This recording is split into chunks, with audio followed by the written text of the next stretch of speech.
Hey guys, welcome to another transmog and skinning farm. Here we are at Uldaman. I'm sure some of you experienced gold farmers recognize this. I used to do this dungeon all the time back in Shadowlands, and recently I've just not done it. It's very RNG based, but there's actually a really notable skinning farm which makes this a really steady gold farm if you do tons and tons of runs. And also there's always a chance of getting that really rare fez and other items too. There's that ninja sword, I can't quite remember what that's called.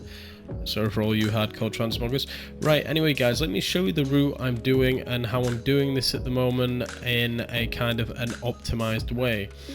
So what we're going to do, make sure you've got your speed set equipped, make sure the instance is reset, and let me show you how I'm pulling these. So I normally start off either side. Just a little tip guys as well, if you have PvP activated, make sure that you have leader of the pack on for an extra 10% increased movement speed, which is pretty insane to be honest. Overall it will certainly boost your set. Now what I tend to do guys is I pull all of these. It can be a little bit touch and go. There are some more in here as well that are obviously all worth picking up. The more mobs you get, the more likely you are to get a rare drop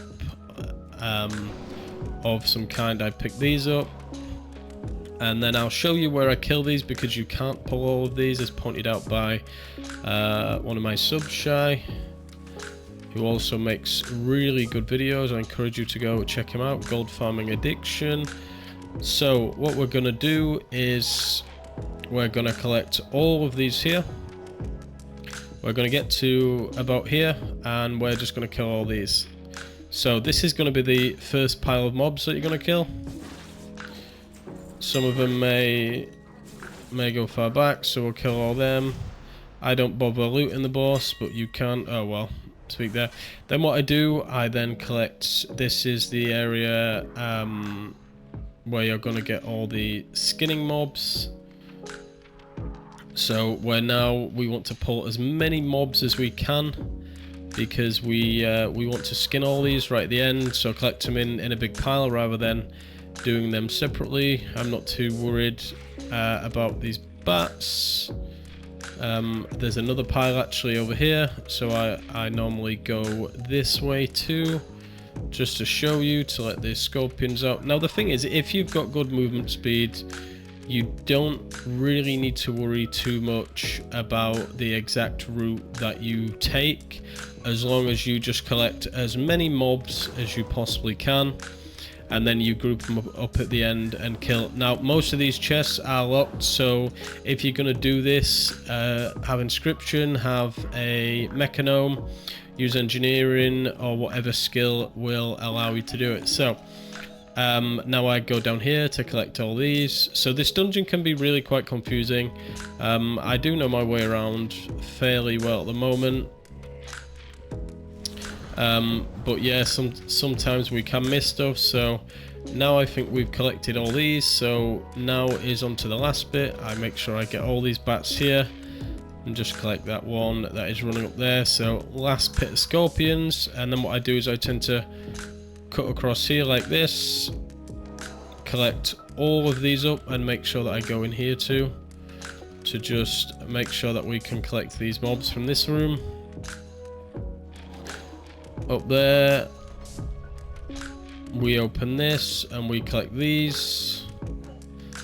Like I say, the more mobs we kill, the more loot we're gonna get, the bigger chance we have of getting one of the really rare items. So we've picked up everything, so now we're just going to pick up these. Do be aware you may get stunned like me, so you can have a PvP trinket.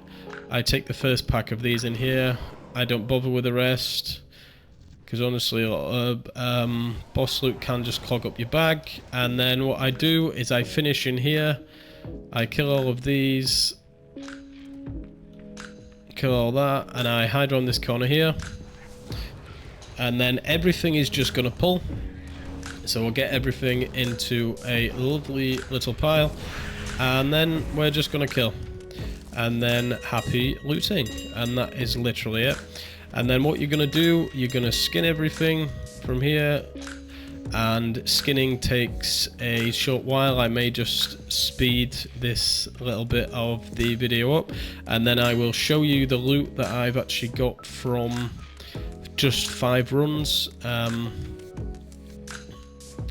just to give you an idea on the sort of gold you can make. Anyway, I'll speed this part of the video up now, guys, and see you at the end for the loot.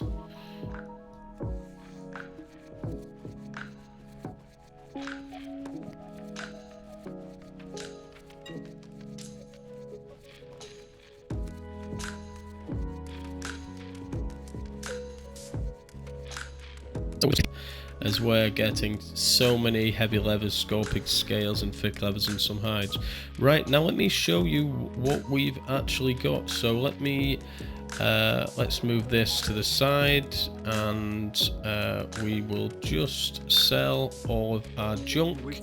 So same rule applies, guys, as always. We're going to disenchant anything that doesn't really have much value. We'll get the Greater Eternal essence. I'm honestly just gonna sell some of these blues just so we can make a little bit of gold. As honestly, when you disenchant them, you just get a greater brilliant shard, and they're really not worth a lot at all, and we're getting more for selling these than we're actually for disenchanting them, and I never get a greater